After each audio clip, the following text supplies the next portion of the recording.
The dust storm had been raging for 3 days straight when John McAllister first spotted them through the haze. Two massive figures stumbled across his land, their bodies swaying with exhaustion. At first, he thought they might be bears, but as they drew closer to his ranch house, he realized they were women. Apache women. And they were the largest human beings he had ever laid eyes on. John was a practical man who had carved out his cattle ranch in the Arizona Territory through hard work and careful judgment. He knew the Apache people well enough to understand that trouble could come from showing either hostility or weakness. The year was 1887, and tensions between settlers and the Apache had only recently begun to ease after decades of conflict. Most ranchers in the area would have reached for their rifles at the sight of Apache visitors, but John had always believed in a different approach. He watched from his porch as the two women collapsed near his water trough. They were sisters, he would later learn, and they stood nearly 6.5 feet tall. Their buckskin dresses were torn and covered in the red dust of the desert. Their faces were gaunt with hunger, and their lips were cracked from thirst. They had been traveling for days, lost during a hunting expedition when the storm had separated them from their group. John made a decision that would change his life forever. He walked down from his porch, moving slowly so as not to startle them. The women looked up at him with a mixture of fear and defiance. The taller of the two tried to stand but collapsed again from weakness. John held up his hands to show he meant no harm, then pointed to his house and made eating gestures with his hands. The women understood. They followed him, moving slowly and unsteadily into the coolness of his adobe ranch house. John's wife had died 2 years earlier from fever, and he lived alone except for his cattle hands who stayed in the bunkhouse. His kitchen was simple but well-stocked. He had smoked beef hanging in his larder, beans, cornmeal, and fresh water from his well. He prepared a meal that would have fed 6 ordinary people. He roasted thick slabs of beef over his iron stove, boiled a massive pot of beans with salt pork, and made a stack of cornmeal cakes fried in bacon grease. The smell of cooking food filled the house, and he could see the women's eyes following his every movement. They sat at his rough wooden table, their large frames making his furniture look like it was built for children. When John finally set the food before them, they hesitated. The taller sister spoke to him in Apache, a language he didn't understand. She seemed to be asking permission. John nodded and gestured for them to eat. What happened next amazed him. These women, who had been on the verge of death just an hour before, ate with a dignity and grace that surprised him. Despite their obvious hunger, they didn't grab or gulp their food. They ate steadily and thoroughly, consuming everything he had prepared. John cooked more. He brought out the last of his smoked venison, made more cornmeal cakes, and opened a jar of preserves his late wife had made. The sisters ate it all. He estimated they had consumed enough food for 12 men, yet they showed no signs of discomfort. Their bodies seemed to absorb the nourishment like dry earth soaking up rain. As they ate, John studied them with curiosity rather than fear.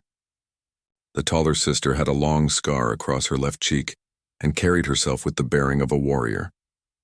The younger one had softer features but the same powerful build. Their hands were calloused and strong, marked by years of hard work. They wore silver ornaments in their hair and turquoise stones around their necks, suggesting they came from a family of some importance. After they had finished eating, the sisters spoke to each other in low voices. Then the taller one stood and approached John. She was so tall that he had to look up to meet her eyes. She placed her hand over her heart and then extended it toward him, palm up. It was a gesture of thanks and respect. John returned the gesture, placing his own weathered hand briefly in hers. Her grip was firm but gentle. The sisters made signs that they needed to rest. John showed them to his spare room, a small space where he stored supplies and occasionally housed travelers. He cleared out the boxes and brought in blankets. The women lay down on the floor, refusing the bed John offered. Within minutes, they were both asleep, their breathing deep and steady. John returned to his kitchen and sat at the table, thinking about what he had just done. His neighbors would think he was crazy for harboring Apache women in his house. Some might even accuse him of treason or collaboration with the enemy. But John had never been one to follow the crowd. He had seen too much senseless violence in his years on the frontier. He had watched as fear and hatred created cycles of revenge that left both sides poorer and more bitter. The storm continued to howl outside, rattling the shutters and sending sheets of dust against the windows. John knew the women couldn't travel in such conditions. They would need to stay at least another day, maybe more. He would need to prepare more food. He made a mental inventory of his supplies. He had enough beef to last another week if he was careful, and his chickens were still laying eggs despite the weather. His vegetable garden had been destroyed by the storm, but he had canned goods stored in his cellar. As evening approached, the sisters emerged from the spare room. They had slept for several hours and looked much stronger. John prepared another enormous meal, this time including eggs, fried potatoes, and fresh bread he had baked that afternoon. Once again, the sisters ate everything he prepared, their appetites seemingly boundless.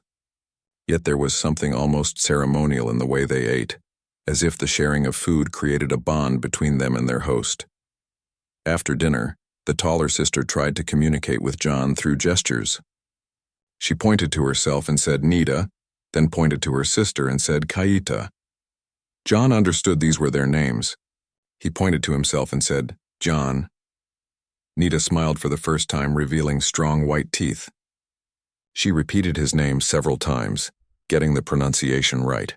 Then she made elaborate gestures that John interpreted as explanations of how they had become lost, separated from their hunting party by the sudden storm. John nodded to show he understood. He pointed out the window at the swirling dust and shook his head, then pointed to the floor and made sleeping gestures. The message was clear. Stay here until the storm passes. Nita and Kaida looked at each other and then nodded in agreement. They seemed relieved that this strange white rancher was willing to continue offering them hospitality. That night, John lay in his bed listening to the storm and thinking about his unexpected guests. He wondered what would happen when the weather cleared and the sisters returned to their people.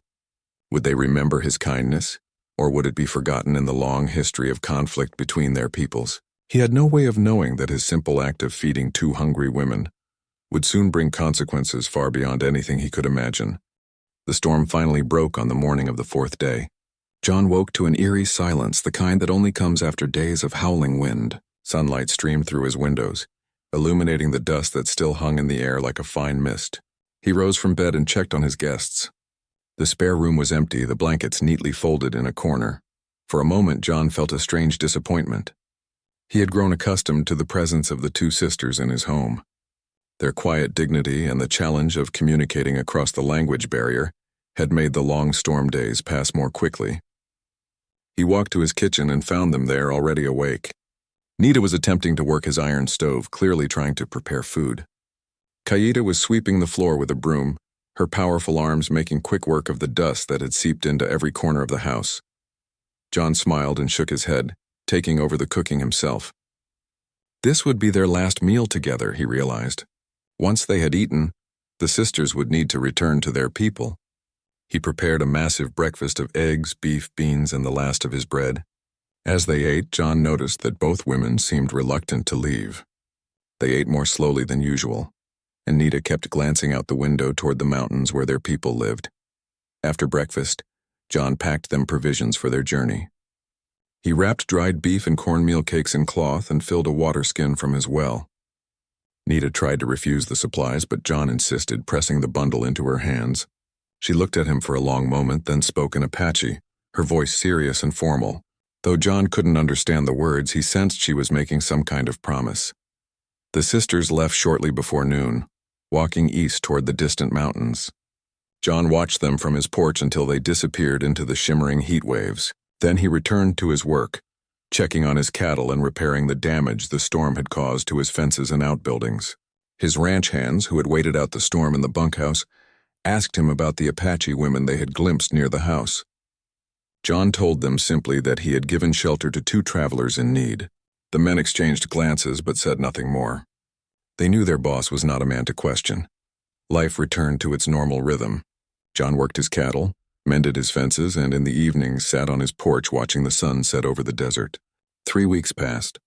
He thought of the sisters occasionally, wondering if they had reached their people safely, but mostly he was occupied with the demanding work of running a ranch. Then, one morning, he looked out from his porch and saw dust rising in the distance. A large group was approaching his ranch. John felt his heart begin to pound. A group this size usually meant trouble. As they drew closer, he could make out Apache warriors on horseback, at least 20 of them.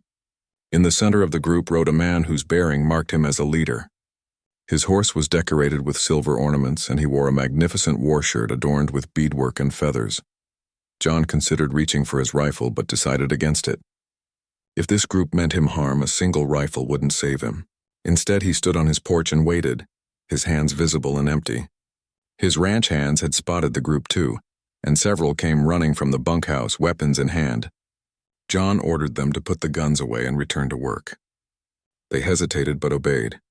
The Apache group stopped about 50 yards from the house. The leader dismounted and walked forward alone. He was a man of perhaps 50 years, with a lined face that spoke of both wisdom and hardship. His eyes were sharp and intelligent.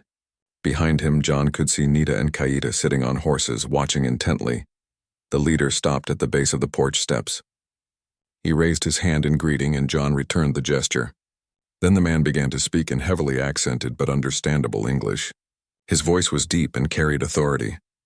"I am Chief Ojo Blanco of the Mescalero Apache," he said. "These are my daughters, Nita and Kaida.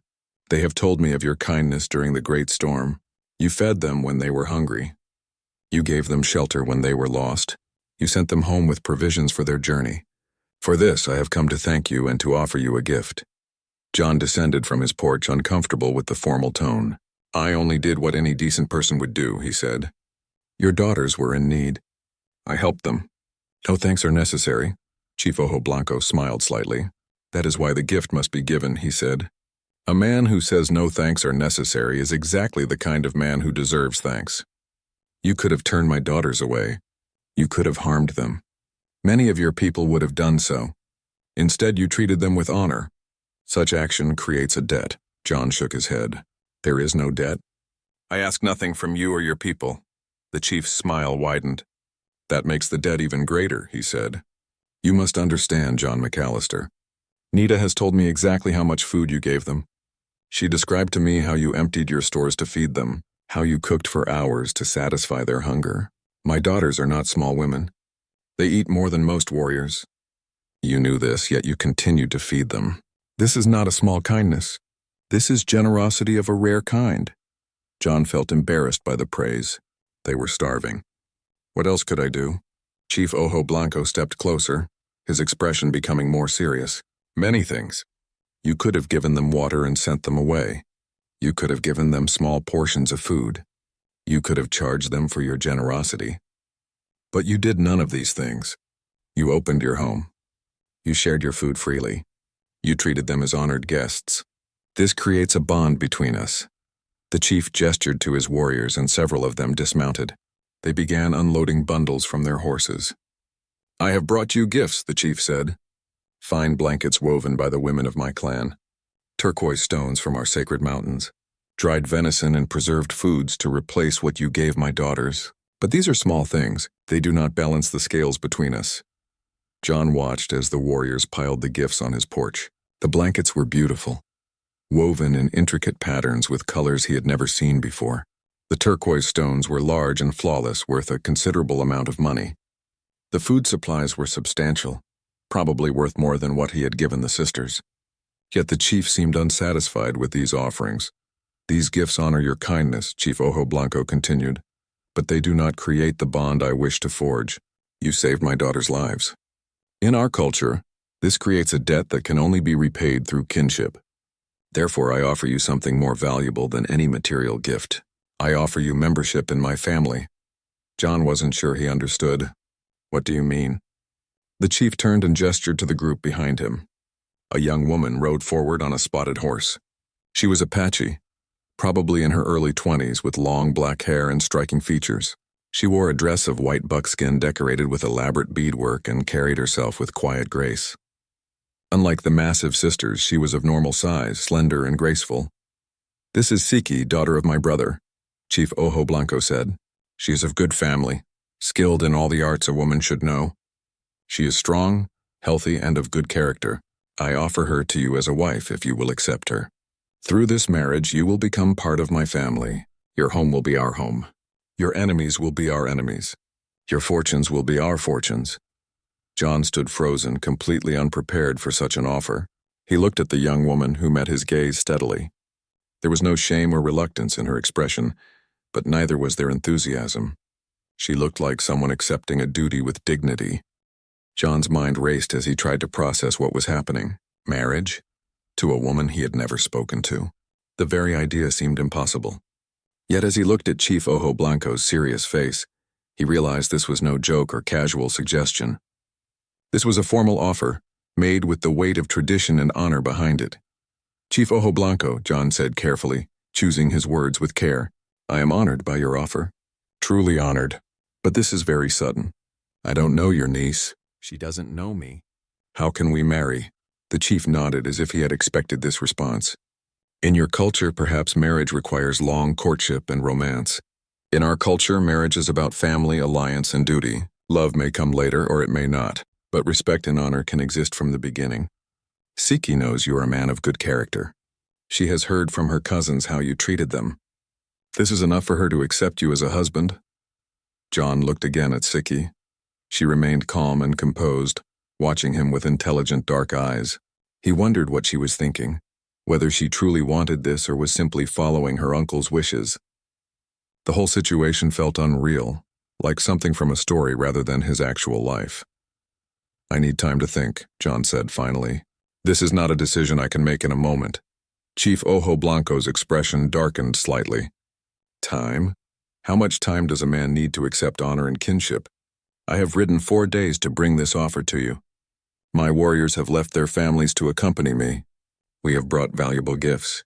Are these things worth so little that you must think about whether to accept them? John heard the edge in the chief's voice and realized he was treading on dangerous ground. To refuse outright might be seen as an insult, but to accept without thought seemed wrong. He was caught between two cultures, two sets of expectations with no clear path forward. In my culture, John said slowly, a man and woman should speak before marriage. May I speak with Siki, to know her thoughts on this matter? The chief considered this request, then nodded. This is reasonable. Siki, come forward. The young woman dismounted gracefully and approached. She stood before John, her head high, her bearing proud. Up close he could see she was even younger than he had first thought, probably not yet 20.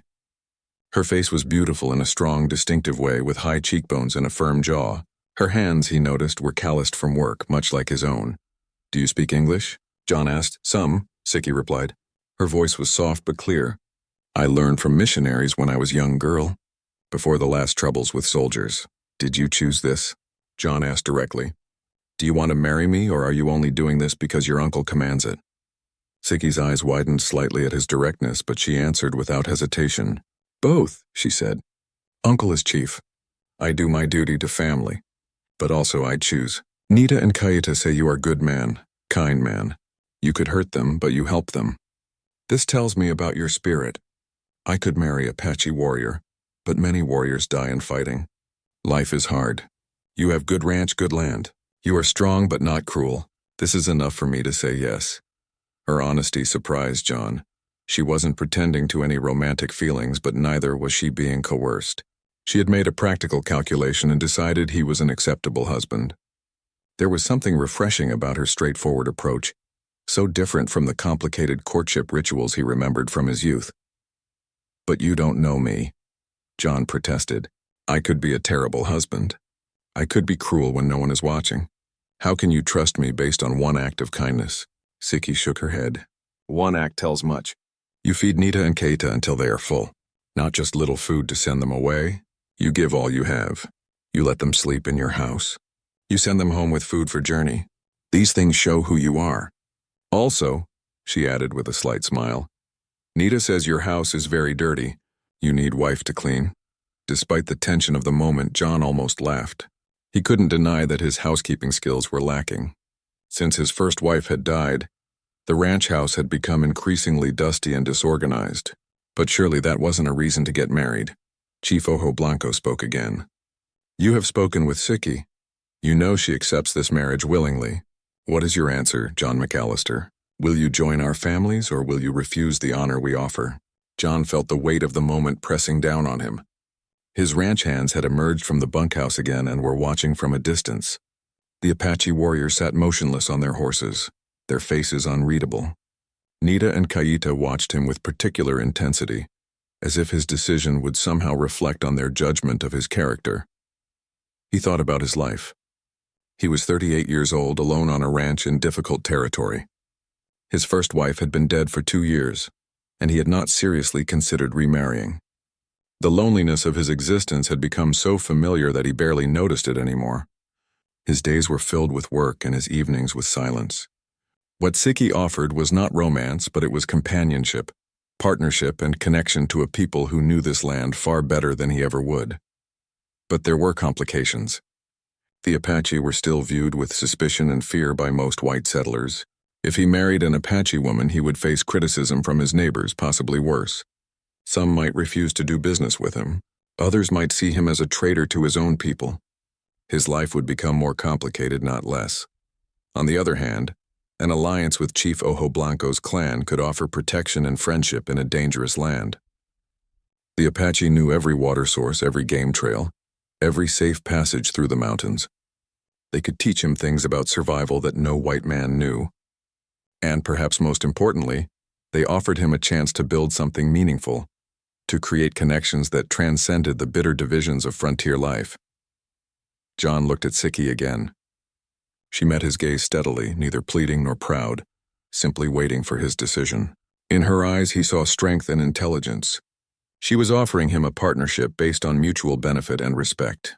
It wasn't the love match his first marriage had been, but perhaps that was acceptable. Perhaps even better in its own way. If I accept, John said carefully, what would be expected of me? What are the obligations of this marriage? Chief Ojo Blanco seemed pleased by the question. You would be husband to Siki and nephew to me. You would treat her with respect and provide for her needs. She would manage your household and be your companion. If you have enemies, we would defend you. If we have need, you would help us. But understand, this does not make you Apache. You would remain who you are, and we would remain who we are. But we would be family. And if the marriage doesn't work, if we find we cannot live together, the chief frowned. In our culture, marriage is not something to enter lightly or leave easily. But if you treat Siki badly, if you beat her or starve her or shame her, she may return to us. Then there would be trouble between us. But if you treat her well, as I believe you will, there would be no reason to end the marriage. John took a deep breath.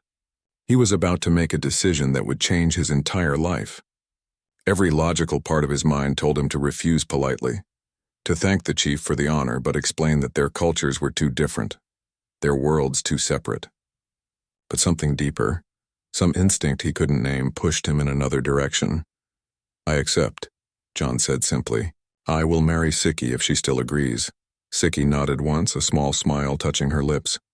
Chief Ojo Blanco's stern expression softened into something approaching warmth. He stepped forward and clasped John's forearm in a firm grip. You honor us, the chief said. Now we are family.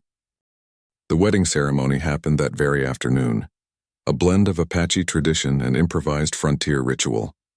Chief Ojo Blanco explained that in Apache culture, marriage was primarily a matter of family agreement and practical arrangement rather than elaborate ceremony. Since both families had agreed to the union, the marriage was essentially complete. However, certain rituals needed to be observed to make it official. The Apache warriors set up a temporary camp near John's ranch house. They built a fire and prepared food from the supplies they had brought. Nita and Kayita took charge of preparing Siki for the ceremony, leading her to one of the wagons where they helped her change into ceremonial clothing. John watched all this activity with a strange sense of detachment, as if he were observing someone else's life rather than his own. Chief Ojo Blanco sat with John on the porch, sharing tobacco and speaking of practical matters. Siki will need space in your house for her things, the chief said. She brings baskets, tools, clothing, and personal items. She is skilled at tanning leather, making clothing, and preserving food. She knows plants that heal and plants that flavor meat. She will be useful to you. John nodded, still trying to wrap his mind around the reality of what was happening. Does she know about cattle ranching? About the work that happens here? She will learn, the chief replied. Siki is smart and quick. She has spent her life learning new skills. She will watch you work and understand what needs to be done. This is how our people learn. As the sun began to lower toward the horizon, the ceremony began. It was simpler than John had expected. He and Siki stood before Chief Ojo Blanco while the warriors and John's bewildered ranch hands formed a circle around them. The chief spoke in Apache first, his words formal and rhythmic. Then he switched to English, apparently for John's benefit and perhaps to make the ceremony valid by white standards. "John McAllister, you take Siki as wife. You will feed her, protect her, give her place in your home. You will treat her with respect and honor. Do you agree?" "I do," John said, his voice steadier than he felt. "Siki, you take John McAllister as husband. You will manage his household, be his companion, honor his name. You will be loyal and true. Do you agree?" "I do," Siki replied in English, her voice clear. Chief Ojo Blanco took their hands and placed them together. "Before these witnesses, you are now married. May your union bring strength to both families." That was it. No ring, no kiss, no elaborate vows. Just a simple declaration witnessed by both communities. Yet somehow it felt more real and binding than John's first wedding had been, with all its church ceremony and formal proceedings. This marriage was built on clear expectations and mutual understanding, not romantic promises that might not survive reality. The celebration that followed was more elaborate than the ceremony. The Apache prepared a feast that amazed John's ranch hands, who had never tasted Apache cooking before. There was roasted venison seasoned with herbs, corn prepared in ways John had never seen, and flatbread cooked on hot stones. The Apache also produced a drink made from fermented cactus fruit, which they shared cautiously, aware that alcohol had caused problems between their peoples in the past. As darkness fell, one of the warriors began to play a drum, and others joined with voices in traditional songs. The music was unlike anything in John's experience, rhythmic and haunting. Some of the warriors danced around the fire, their movements telling stories John couldn't quite follow but found mesmerizing. His ranch hands watched all of this with a mixture of fascination and nervousness, unsure how to participate in such an unfamiliar celebration. Siki sat beside John during the feast, quiet but attentive. She served him food and made sure his cup was never empty, performing the role of wife with practiced ease. When he tried to serve her in return, she looked surprised but pleased. "In our way, wife serves husband," she explained softly. "But if you want to serve me also, this is good. It shows respect." As the evening progressed, various warriors approached John to offer congratulations or advice. Through a combination of broken English and gestures, they told him about Siki's skills, her reputation for hard work, and her value as a wife. Nita and Kayita came to sit with them for a while, and through Siki's translation, they explained again how grateful they were for his kindness during the storm. "They say they thought they would die that day," Siki translated. "They had given up hope when they saw your house. They feared you would shoot them, but they were too weak to care.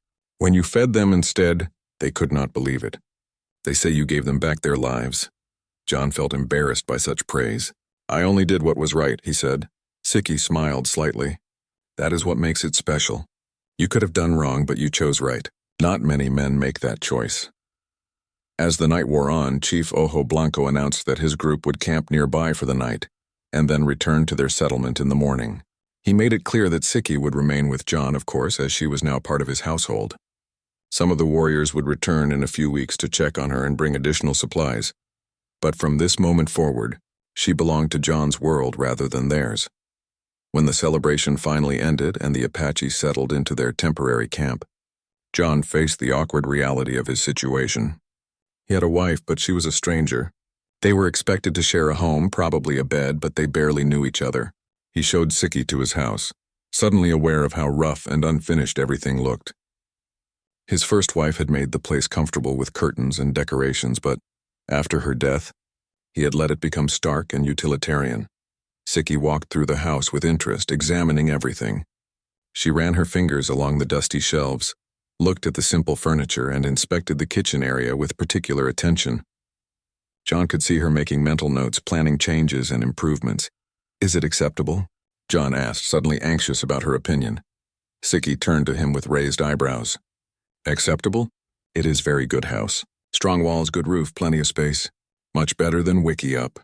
Much easier to keep warm in winter. Yes, it is very acceptable." She continued her inspection, opening cupboards and checking supplies. John followed her, pointing out where things were kept and explaining his routines. She listened carefully, asking occasional questions in her limited English. When they reached the bedroom, an awkward silence fell between them. The room contained a large bed, a dresser, and little else. It had been John's private space for 2 years, and now he was expected to share it with this woman he barely knew. Siki seemed to sense his discomfort. She turned to him with a direct look. "I know this is strange for you," she said. "Strange for me also. We are strangers who are now married. But I think we should be honest with each other. If you want me to sleep in other room tonight, I will understand. We can take time to know each other first." Her frankness surprised John and put him somewhat at ease. "That might be best," he admitted. "Not because I don't want you here, but because this is all happening very fast." Siki nodded. "I understand. In Apache way, sometimes new wife lives with husband's family first and they learn about each other slowly. We skip many steps today, so we go slow now. This is good." John felt relief wash over him. He helped Siki bring her belongings into the spare room, the same room where Nita and Kaita had slept during the storm. She had brought remarkably few possessions, some clothing, baskets filled with supplies, tools for various tasks, and a beautiful blanket that she said her mother had woven. As she arranged her things, John realized this small pile represented everything she owned in the world. She had left her entire life behind to marry a stranger. "Are you afraid?" John asked suddenly. "Being here alone with me, far from your family?" Siki paused in her unpacking and considered the question seriously. "Little bit afraid," she admitted, "but also excited. This is adventure. New life, new home, new ways to learn. Afraid is normal, I think. But I trust Uncle's judgment, and I trust what Nita and Kaita told me about you. So fear is small, not big." The first weeks of marriage were an exercise in mutual adjustment and cultural learning. John woke early each morning to find that Siki had woken even earlier. She had taken over the kitchen with quiet efficiency, preparing breakfast before dawn and packing food for him to take while working with the cattle. Her cooking was different from what he was used to, incorporating Apache methods and flavors. But it was delicious and sustaining. Siki approached housekeeping with the same intensity that Nita and Kaita had brought to eating. She cleaned the ranch house from top to bottom, scrubbing away years of accumulated dust and neglect. She reorganized the kitchen, rearranged furniture to better suit the flow of daily life, and began making improvements that John would never have thought of himself. She hung herbs from the ceiling beams to dry, both for cooking and medicine. She made curtains from fabric she had brought with her, softening the harsh light that streamed through the windows. John's ranch hands were initially wary of Siki. They had heard stories about Apache people, most of them frightening and many of them false. But Siki won them over through practical demonstrations of her skills. When one of the men cut his hand badly on barbed wire, she cleaned and dressed the wound with a poultice made from desert plants. The wound healed quickly without infection, something that impressed the rough cowboys more than any words could have. She also proved invaluable in other ways. Siki knew how to track animals, predict weather changes, and find water sources that John's men would have missed. When one of the calves went missing, she found its tracks within minutes and led the men to where it had gotten trapped in a ravine. She taught them which plants could be eaten in emergencies and which were poisonous. Gradually, the men's fear turned to respect, then to genuine appreciation for having her on the ranch. But life was not without its challenges. John's nearest neighbors, the Patterson family who lived 5 miles east, made their displeasure known when they learned of his marriage. Mrs. Patterson, a stern woman who considered herself the moral authority of the region, refused to visit the ranch anymore. She spread word among other settler families that John had betrayed his own people by marrying an Apache. Some of the ranchers who had previously done business with John became distant and cold. The situation came to a head one afternoon when John rode into the small town of Mesilla to buy supplies. He was in the general store when 3 men he knew casually cornered him near the back shelves. Their leader was a man named Dutch Keller, a former Army scout who made no secret of his hatred for all Apache people. "Heard you got yourself a squaw wife?" "McAllister," Dutch said, his voice loud enough for everyone in the store to hear. "That true?" John kept his voice level. "I married an Apache woman, yes. Her name is Siki." "Don't matter what you call it," Dutch sneered. "You've gone native. Betrayed your own kind. My brother was killed by Apache raiders back in '79.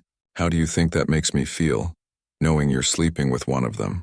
John felt anger rising but kept it controlled. "The Apache who killed your brother are probably dead themselves by now. Siki had nothing to do with that. She's done nothing to harm anyone. They're all the same," another man chimed in. "Savages and murderers. You bringing one into our community puts all of us at risk." "She's not a risk to anyone," John said firmly. "She's my wife and I won't hear her insulted." Dutch stepped closer, his breath reeking of whiskey. "You think you're better than us now? Think that savage bride makes you special? Let me tell you something, McAllister. You've made enemies today. People won't forget this. And when trouble comes, and it will come, don't expect any help from decent folk." John met Dutch's eyes steadily. "I don't expect anything from people who judge others based on fear and ignorance.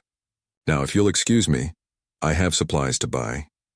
He pushed past the men and completed his purchases, aware of the hostile stares from other customers. The storekeeper, an older man named Henderson, was more sympathetic. As he tallied John's order, he spoke quietly. "Don't mind Dutch, he's drunk most of the time and angry all of the time. Most folks aren't as harsh as he is. They're just uncertain is all. This territory has seen a lot of bloodshed. People have long memories." "I understand that," John replied. "But Siki isn't responsible for past violence. She's just trying to build a life." Henderson nodded. "Give it time. Let people see that she's no threat. Actions speak louder than words out here." John carried that advice home with him, and over the following months he and Siki did exactly that. They let their actions speak for them. When a drought threatened the region and some of the smaller ranchers faced ruin, Siki showed them where hidden springs could be found in the mountains. When a fever spread through the town, she prepared medicines that helped many families recover. When winter came early and hard, John and Siki shared their food stores with neighbors who had not prepared adequately. Slowly, gradually, attitudes began to shift. Not everyone changed their minds. Dutch Keller and some others remained hostile, but many people came to see Siki as an individual rather than just an Apache. They saw how hard she worked, how much she contributed to the community, and how devoted she was to her husband and their home. John and Siki's relationship also deepened during these months. What had started as a practical arrangement based on duty and honor slowly developed into genuine companionship. They learned each other's languages, John picking up Apache words and phrases while Siki's English improved dramatically. They learned each other's habits and preferences. They learned to laugh together at the cultural misunderstandings that occasionally arose. One evening, about 6 months after their wedding, they sat on the porch watching the sunset. Siki had made a stew that combined Apache and white cooking methods, and they had just finished eating. The air was cool and pleasant, and somewhere in the distance, coyotes were beginning their evening songs. "Are you happy?" John asked suddenly. "With this life, I mean. Do you regret agreeing to marry me?" Siki considered the question, as she always did before answering important things. "Not regret," she said finally. "Sometimes I miss my people, miss speaking my language all day, miss certain foods and certain ways of doing things. But this life is good too. You are a good husband. You treat me with respect. You listen when I speak. You value my knowledge. Many Apache women married to Apache men do not have such respect from their husbands. So no, I do not regret, but do you love me?" John pressed, not sure why he was asking, but unable to stop himself. Siki turned to look at him, her dark eyes thoughtful in the fading light. "Love is a strange word," she said slowly. "In Apache, we have different words for different kinds of love. Love for family, love for children, love between man and woman. When we married, I did not have romantic love for you. How could I? We were strangers. But I have respect love, honor love. And now, after 6 months, I think I have companion love. Maybe someday I have romantic love too. Is that enough for you?" John realized it was not only enough, but perhaps better than what he had hoped for. "Yes," he said. "It's enough. More than enough." Siki smiled and took his hand, something she had started doing recently. "Good, because I think you have same kind of love for me. We are building something together. Maybe not like stories in white people's books, but something real and strong. This is good." They sat in comfortable silence as the stars began to appear. John thought about how much his life had changed since that day when Nita and Kaida had stumbled onto his property during the dust storm. A simple act of kindness had led to this complex, challenging but ultimately rewarding new life. He had gained a wife, an alliance with the Apache, and a deeper understanding of the land and its original people. But their peaceful period was about to be tested in ways neither of them anticipated. The trouble came in early spring, just as the desert was beginning to bloom with wildflowers. A group of young Apache warriors, not from Chief Ojo Blanco's clan but from a more militant group to the north, began raiding isolated ranches. They were angry about broken treaty promises and continued encroachment on Apache lands. Their raids were not particularly violent. Mostly they stole horses and cattle, but they created fear and tension throughout the territory. Dutch Keller seized on these raids as proof that all Apache people were dangerous. He began organizing meetings in town, arguing that the Apache should be driven out completely or exterminated. His rhetoric grew increasingly violent and found support among those who had lost property in the raids or who simply feared their Apache neighbors. One afternoon, John returned from checking his northern fence line to find Siki in the kitchen, her face troubled. "3 men came while you were gone," she said. "White men from town. They told me I should leave before there is trouble. They said people are angry about the raids and might take revenge on any Apache they find. They were not kind in how they said these things." John felt his jaw tighten. "Did they threaten you?" "Not directly. But meaning was clear. They want me gone. They think all Apache are same, that I might help raiders or bring danger to white settlers." "That's ridiculous," John said angrily. "You've done nothing but help people.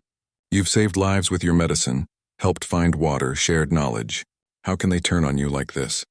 Siki touched his arm gently. "Fear makes people stupid," she said simply. "They are afraid, so they see enemies everywhere. We must be careful now, not give them reasons to act on their fear." But being careful was not enough. The raids continued sporadically throughout the spring, and each incident increased tensions. Chief Ojo Blanco sent word that his clan had nothing to do with the raids and that they condemned the actions of the young warriors. But his message did little to calm the frightened settlers who saw all Apache people as a single threatening entity. The crisis came to a head on a hot afternoon in May. John had ridden into town for supplies, leaving Siki at home with 2 of his ranch hands. Dutch Keller, drunk and angry after losing several horses in a recent raid, gathered a group of men and rode out to John's ranch. They claimed they wanted to question Siki about the raiders, but their real intention was intimidation. Siki saw them coming and quickly sent one of the ranch hands to find John. She stood on the porch, outwardly calm, as the group of about 8 men rode into the yard. Dutch dismounted and approached the porch, his hand resting on his pistol. "We're here to ask you some questions, squaw," he said, deliberately using the insulting term. "My name is Siki," she replied evenly. "What do you want to know?" "Where are the raiders hiding?" "You must know. You're Apache. You probably help them. Give them information about which ranches to hit." "I know nothing about raiders," Siki said firmly. "I have no contact with any Apache except my own family, and they do not raid. Chief Ojo Blanco has made this clear." "That's what you say," another man called out. "But how do we know you're not lying?" "How do we know you're not passing information to your people?" "Because I have done nothing but help white settlers since I came here," Siki responded. "I have healed your children, shown you water sources, shared food when yours ran low. When have I done anything to harm any of you?" Dutch spat on the ground. "Don't matter what you've done. You're Apache, and Apache are causing trouble. Some folks think we should send a message. Let your people know we won't tolerate having spies in our midst." The threat in his words was unmistakable. The remaining ranch hand, a young cowboy named Billy, stepped forward with his rifle. "You men should leave," he said, his voice not quite steady. "You got no right to come here making threats." "Stay out of this, boy," Dutch snarled. "This is between us and the squaw, Mrs. McAllister," Billy corrected, emphasizing Siki's married status. "And Mr. McAllister won't be happy you came here bothering his wife." "McAllister made his choice when he married her," Dutch replied. "He chose them over us. That makes him as much an enemy as any Apache." The situation was escalating dangerously when the sound of hoofbeats announced John's arrival. He had ridden hard after getting Billy's message, and his horse was lathered with sweat. John dismounted and strode directly to the porch, positioning himself between Siki and the hostile men. "Get off my property," John said, his voice cold and controlled. "We're just having a conversation with your woman," Dutch said with false pleasantness, asking her about the raiders. "She knows nothing about the raiders, and you know it. This is harassment, nothing more. Now I'm telling you one more time, get off my land, or what?" Dutch challenged. "You gonna shoot us all? There's 8 of us and 1 of you." "3 of us," Billy said, stepping up beside John. The other ranch hand, an older man named Pete, also moved forward with his rifle ready. And you'd be starting a war you can't win, John added. Chief Ojo Blanco considers Siki family. If you harm her, you'll have his entire clan after you. Is that really what you want? For the first time, doubt flickered in Dutch's eyes. Whatever his feelings about the Apache, he was not foolish enough to want a full war with Chief Ojo Blanco's people. The chief commanded over 100 warriors and had earned a reputation as a formidable leader. This isn't over, Dutch said finally, backing toward his horse. People are scared, McAllister. They want action. If the army won't protect us, we'll protect ourselves. And anyone who harbors Apache will be seen as part of the problem. Then you'd better add me to your list of problems, John said firmly, because Siki is my wife and she stays. Dutch and his men rode away, but the encounter left everyone shaken. Siki insisted she was fine, but John could see the fear she was trying to hide. That evening, he sent Billy to Chief Ojo Blanco's settlement with a message explaining what had happened and asking for the chief's advice. The chief arrived 2 days later with Nita, Kaita, and a dozen warriors. He listened carefully to John and Siki's account of the confrontation, his face growing increasingly stern. When they finished, he sat silently for several minutes, considering his response. This is a difficult situation, he said finally. The young warriors who raid are not from my clan, but we are all Apache to White Eyes. Their actions put all Apache people at risk, including Siki. But I cannot stop these young men. They are angry about broken promises and stolen land. They believe raiding is the only way to fight back. Can you talk to them? John asked. Convince them to stop? Chief Ojo Blanco shook his head. I have tried. They do not listen to an old man who they think has grown soft. They say I should be leading raids, not seeking peace. This is the division among our people now. Old ways fighting new ways, anger fighting wisdom. So what do we do? John asked. I won't send Siki away. This is her home. But I can't protect her against a mob if Dutch convinces enough people to act. You are not alone, the chief said firmly. Siki is family to me, which makes you family also. If these men threaten her, they threaten all of us. I will send warriors to camp near your ranch. They will stay hidden but close. If trouble comes, you will have help. That might make things worse, John protested. If settlers see Apache warriors near my ranch, they'll think I really am working with the raiders. Then we make sure they don't see, Nita spoke up, her deep voice rumbling. We Apache know how to move unseen.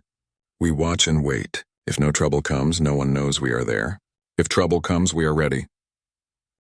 The hidden Apache warriors proved their worth sooner than anyone expected. 3 weeks after Chief Ojo Blanco's visit, the raiders struck again, this time hitting 2 ranches in a single night. The attacks were bolder than before, and one rancher was wounded while trying to defend his property.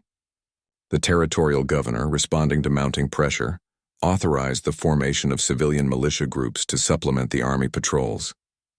Dutch Keller immediately formed such a group, recruiting angry men who were more interested in revenge than justice.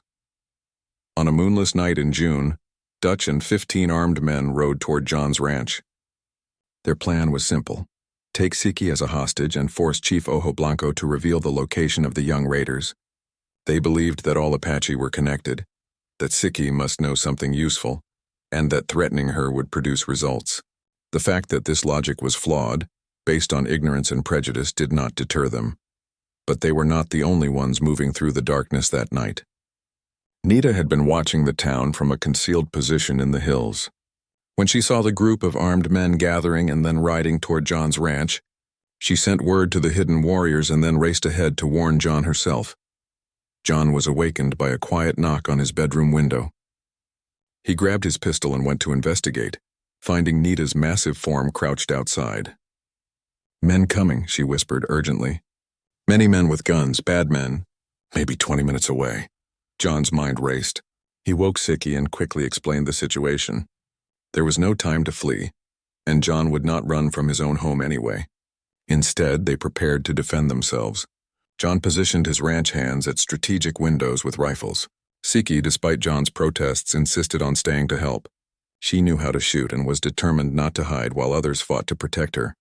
The Apache warriors moved into position around the ranch house, invisible in the darkness. They had specific orders from Chief Ojo Blanco: prevent violence if possible, but protect Siki and John at all costs. Nita and Kaita took positions near the main house. their size and strength making them formidable defenders. When Dutch and his men arrived, they found the ranch house lit by several lamps, clearly showing that the occupants were awake and ready. John stood on the porch, rifle in hand, with Billy and Pete flanking him. The sight gave Dutch pause. He had expected to catch everyone sleeping, not to face an alert and armed defense. "McAllister," Dutch called out, staying safely back from the house. "We're here for your wife. Send her out and nobody gets hurt. We just want to ask her some questions." "You're not taking her anywhere," John replied firmly. "If you have questions, ask them from there where I can see you." "That's not how this works," Dutch said, his voice harder. "We're done asking nice. The governor has authorized us to take any actions necessary to stop the raids. That includes questioning Apache who might have information. Now send her out or we'll come in and get her." "Try it," John said coldly. "You'll have to go through me first, and I guarantee some of you won't walk away." Dutch laughed, though it sounded forced. "There's 16 of us and 3 of you. Those aren't good odds for you, McAllister." "Are you sure about those numbers?" A new voice called from the darkness. Chief Ojo Blanco stepped into the lamplight, appearing as if from nowhere. Behind him, Apache warriors began to materialize from the shadows, their rifles trained on Dutch's men. Within seconds, the militia found themselves surrounded. "What the hell is this?" Dutch shouted, spinning to count the warriors. "This is proof. Proof that McAllister is working with the Apache. This is proof that I protect my family," Chief Ojo Blanco said calmly. "Siki is my niece. John is my nephew by marriage. You threaten them, you threaten me. Did you really think I would not respond?" "You're harboring raiders," one of Dutch's men accused. "These warriors probably are the ones hitting our ranches." "None of my warriors have raided any ranch," the chief said, his voice sharp. "The young men causing trouble are not from my clan. I have condemned their actions repeatedly. But you do not listen. You see only that we are Apache, so we must all be guilty." "Then help us find them," Dutch demanded. "Tell us where the raiders are hiding and we'll leave you alone." "I do not know where they are," Chief Ojo Blanco replied. "If I knew, I would have stopped them myself. They are bringing trouble to all Apache people, but I will not let you harm innocent people while searching for guilty ones. That is not justice, that is revenge." The standoff continued for several tense minutes. Dutch and his men were outgunned and knew it, but backing down would be humiliating. Finally, a voice called out from Dutch's group, "Let it go. Dutch, this isn't worth dying over." The speaker was an older rancher named Carson, who had lost property in the raids but retained some sense of perspective. Several other men murmured agreement. They had signed up to protect their property, not to start a war with Chief Ojo Blanco's clan. Dutch's face twisted with fury, but he was not completely foolish. "Fine," he spat. "We're leaving. But this isn't over, McAllister. You've chosen your side and people will remember." "I've chosen truth and justice over fear and hatred," John replied. "If that makes me your enemy, I can live with that." Dutch and his men rode away, their humiliation complete. When they were safely gone, the Apache warriors melted back into the darkness. Only Chief Ojo Blanco remained, along with Nita and Kaita. "Thank you," John said simply. "You saved our lives tonight." "We are family," the chief replied. "This is what family does. But this situation cannot continue. The raids must stop or there will be war. And in war, everyone loses, especially those caught in the middle like you and Siki." Over the next weeks, Chief Ojo Blanco worked tirelessly to find a solution. He sent messengers to the young raiders pleading with them to stop. He met with army officers and territorial officials, trying to address the legitimate grievances that had sparked the raids in the first place. He spoke with other Apache leaders, building a coalition for peace. His efforts bore fruit in an unexpected way. The young raiders, seeing how their actions endangered people like Siki and threatened the fragile peace that men like Chief Ojo Blanco had worked years to build, agreed to a meeting. The chief brought John to this meeting as an example of what cooperation between Apache and white settlers could look like. John spoke to the young warriors honestly, not defending all the actions of white settlers but explaining that violence only created more violence. He told them about Siki, about how she had built a life that bridged 2 worlds. He admitted that many white settlers were prejudiced and unjust, but argued that people like Dutch Keller should not be allowed to define the relationship between their peoples. The meeting did not solve everything instantly. Some of the young warriors remained angry and unconvinced, but it opened a dialogue that had not existed before. Gradually, over the following months, the raids decreased and then stopped entirely. The young warriors, seeing that their actions hurt their own people more than they hurt the enemy, found other ways to resist and preserve their dignity. Dutch Keller and his supporters remained hostile, but they were increasingly isolated. Most settlers, seeing that the raids had stopped and that Chief Ojo Blanco's people were working for peace, lost their appetite for violence. They began to accept that people like Siki were neighbors rather than enemies. 2 years after their marriage, John and Siki's life had settled into a comfortable rhythm. The ranch prospered, benefiting from Siki's knowledge of the land and the alliance with Chief Ojo Blanco's people. Siki had become pregnant, a development that filled both of them with joy and some anxiety about bringing a child into their complex world. When their daughter was born in the early spring, both Apache and white neighbors came to celebrate. The baby had John's light hair but Siki's dark eyes, a visible symbol of two worlds coming together. They named her Sarah, a white name but with the Apache name Kai, meaning willow, as a middle name. Chief Ojo Blanco blessed the child in Apache tradition, while Henderson from the general store stood as her godfather in white tradition. On a warm evening, John and Siki sat on their porch watching the sunset, their daughter asleep in Siki's arms. Nita and Kaita, who visited frequently and had appointed themselves the baby's protectors, sat nearby on the porch steps, their massive forms relaxed and content. "Do you remember that day I fed your cousins during the dust storm?" John asked Siki. She smiled. "Of course. That day changed everything. If you had turned them away, we would never have met. Our daughter would not exist. I never imagined that sharing food with two hungry women would lead to all this," John said, gesturing at their home, their family, the peaceful evening. "Marriage, family, friendship with the Apache, a different life than I ever planned." "Better life?" Siki asked. John considered this seriously, as she had taught him to do. "Different," he said finally. "Harder in some ways, easier in others. More complicated, but also more meaningful. Yes, better. Definitely better." Siki leaned against him, careful not to disturb the baby. "Uncle says you gave my cousins their lives back when you fed them. But really, you gave all of us something more important. You gave us hope that two peoples can live together, that old enemies can become family. Not everyone believes this yet, but we are proof it is possible." John looked out at the desert, painted in shades of orange and purple by the setting sun. Somewhere out there, young Apache and white children were growing up in a world slightly less divided than the one he had known. It was not perfect, far from it, but it was better. And it had all started with a simple act of kindness to two hungry strangers during a dust storm. The baby stirred and made a small sound.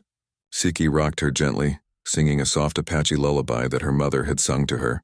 Nita and Kaita hummed along quietly, their deep voices blending with Siki's lighter tone. John listened and smiled, thinking that this strange, wonderful, complicated family was exactly where he belonged. Sometimes, he reflected, the most important decisions in life are the simplest ones. Feed the hungry, shelter the lost, choose kindness over fear. Everything else follows from there.